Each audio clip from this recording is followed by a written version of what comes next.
Hello అండి.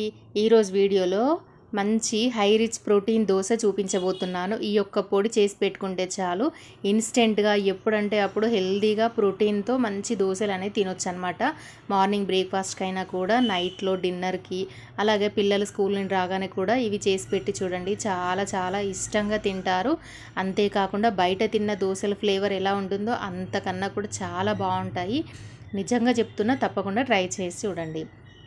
ముందుగా దీనికి కావాల్సినవి ఏంటి అంటే, ఒక కప్పు క్వాంటిటీ తీసుకొని దానితో ఒక కప్పు ఎర్రపప్పు, శనగపప్పు, పెసర్లు, పచ్చ జొన్నలు, దొడ్డు రవ్వ, అలాగే ఒక కప్పు అటుకులు, కప్పు కందిపప్పు, 2 కప్పుల బియ్యం, 1 స్పూన్ మెంతులు. ఇంతేనండి. ఇవన్నీ ఒక్కసారి మొత్తం కలిపేసుకొని మంచిగా మిక్సీ పట్టుకోండి, లేదంటే పిండి గిర్నీకి ఆడించుకోండి.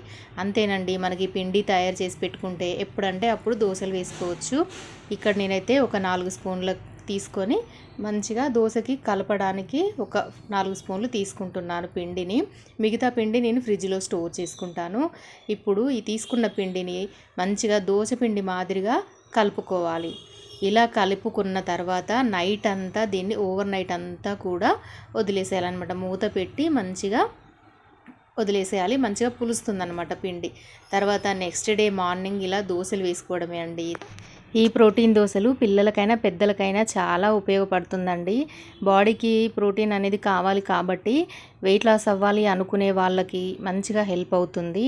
సో ఈ రెసిపీ అస్సలు మిస్ అవ్వద్దు. తప్పకుండా ఒకసారి ట్రై చేసి చూడండి. బయట తిన్న దోశల కన్నా ఇంకా టేస్టీగా ఉంటుంది. కలర్ కూడా మంచిగా వస్తుందన్నమాట. ఇందులో వేసిన ఇంగ్రీడియంట్స్ అన్నీ కూడా అలాంటివి. మరి మీరు కావాలంటే ఇందులో ఎక్స్ట్రా బియ్యం యాడ్ చేసుకోవచ్చు, ఇంకా రాగులు యాడ్ చేసుకోవచ్చు, గోధుమలు కూడా యాడ్ చేసుకోవచ్చు. ఇలా మనం పిండి ఒకసారి ప్రిపేర్ చేసి పెట్టుకున్నామంటే చాలండి. నైట్ పిండి కలిపేసి పెట్టుకొని మార్నింగ్ దోశలు వేసేసుకోవడమే. అంతేనండి. ఎంత ఈజీగా ఉంది చెప్పండి రెసిపీ. మరి వీడియో మీకు నచ్చితే తప్పకుండా లైక్ చేసి ఛానల్ని సబ్స్క్రైబ్ చేయండి. కామెంట్ చేయడం అస్సలు మర్చిపోద్దు. చూసారా ఎంత మంచి కలర్తో ఉందో దోశ. మరి